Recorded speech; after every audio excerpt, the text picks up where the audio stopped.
I've seen multiple videos all over YouTube talking about how fans of the brand new reboot of God of War don't truly understand who Kratos was in the original trilogy. As this new rebooted series has become more popular, these videos coming from fans of the old trilogy have become a lot more popular. The general consensus from the entire gaming community is that Kratos went through a fundamental shift, changing from the ravaging, rabid dog of an angry man that he was in the previous series to a stoic, kind, and almost a hero in the brand new rebooted series. This mature turn that Santa Monica Studios has chosen to take has turned Kratos into a good and well-layered character full of depth. Fans of the original series disagree with these sentiments, claiming that Kratos has always been a good character that has been layered and full of depth. Now, individuals who have that stance are right, but to be more accurate, they're only somewhat correct.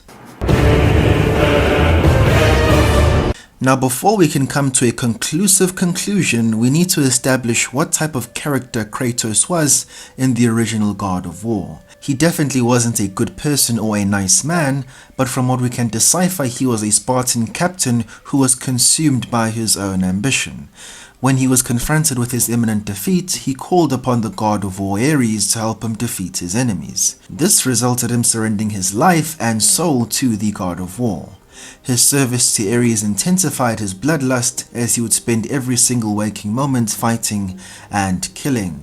Over the years, he would continue to lose himself as he continued to be lost in battle. After Ares betrays him by tricking him into killing his family, Kratos' goal shifts to getting revenge on Ares. At this point in the story, we can acknowledge that Kratos is a simple man. He kills at the request of the gods and he follows instructions as he receives them. The story and his character becomes a lot more interesting when he finally chooses to take revenge on Ares. At this point in the story, calling Kratos an angry brute would simply be an inaccurate description. He may be forsaken, but his true goal is to find peace from the guilt that plagues his mind from killing his family. So, after some analysis, we can definitely decipher that Kratos is a deeply flawed character who actually is filled with depth, considering the prequel content, which is essentially God of War 1, Chains of Olympus, Ghost of Sparta, and God of War Ascension. He's a flawed character who aims to get revenge because of the people who have forsaken him. The thing is, all that great character depth dissipates in God of War 2 and 3. The very catalyst for this video today is that I'm actually currently playing God of War Remastered right now. After finishing Ragnarok, it definitely is a very interesting shift. And my guy, all of these claims of Kratos being an angry brute are absolutely true when we're considering God of War 2 and 3.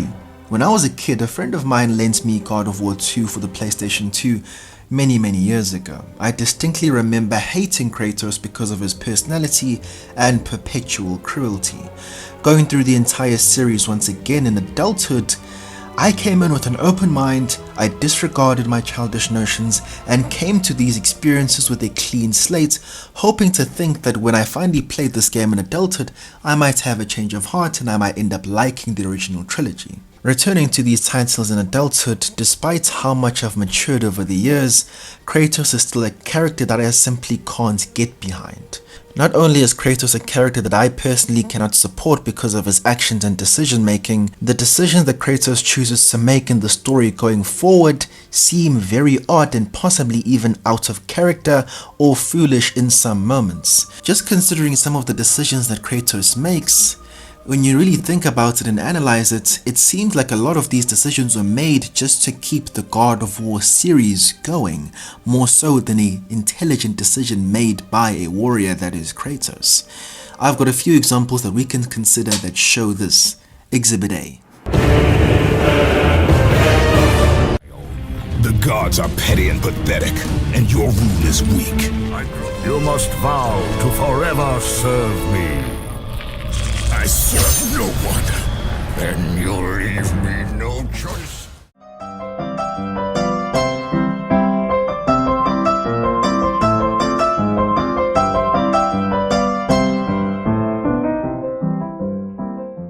Now Now note, I can definitely acknowledge this. Zeus is not a good or trustworthy character, and from his actions before this moment, Zeus had definitely somewhat already betrayed Kratos by tricking him. But he extends an olive branch. Why would Kratos not agree to this? Why would he not serve the god of the gods? At the very least, make the correct and smart decision to regain your godly powers, bide your time and fight another day. Instead, he chooses to rebel against Zeus, and that pans out very, very badly for Kratos, as we all know. Exhibit B in God of War 3, Kratos killing Hera.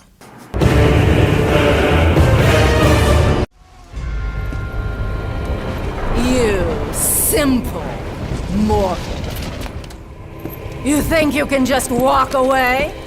We aren't finished. Good luck with that little whore you call Pandora.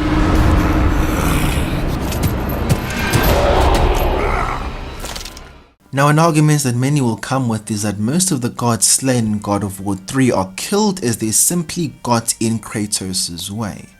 Fair enough, but Hera was an unnecessary death. He had defeated the challenge of the garden that laid in front of him. Yes, she was definitely disrespectful, but note, at this point in the story, Hera poses no threat, nor does Kratos even know who Pandora is, nor should he have a reason to even care about who or what she has done, or the slander that is thrown towards her name. This senseless killing that we see towards Hera is just a representative of the character that Kratos has become on his quest for revenge. A brute who cares no matter for human life. Now, I've already mentioned in multiple instances that Kratos is not a good character, but some of you watching the video today might say, that's not really a good argument. We already know that Kratos isn't a good man. How does this relate to him being a deep or interesting character filled with depth? Why it does relate is because the decisions he makes moving forward from God of War 2 all up until the conclusion in God of War 3 show to me that not only was he an individual fueled completely by rage, he had absolutely no true intention to the actions that he was doing. His one goal was killing Zeus, but the thing is, what was the point of it all? His goal wasn't even to rule Olympus, his goal wasn't to help save people from making the world a better place. There was no real intention. His goal was just to kill, fight, kill, fight. I don't know about you, but that is the definition of a one-note, basic, simple-minded character. There's no goal, there's no intention, we're doing things because I'm angry and emotional. That's who Kratos was, and that's why the gaming community has this general consensus that in the new games, Kratos has completely changed and become a character in which we can actually get behind and is actually full of depth throughout the entire experience. We can even consider this to the way in which the story is presented in the original trilogy. Compared to the new games and the old games, the thing that was prioritized wasn't the story or the characters. If we're to truly consider what was the most important thing in the original trilogy, it was 1, spectacle, and 2, making everything you do look absolutely cool.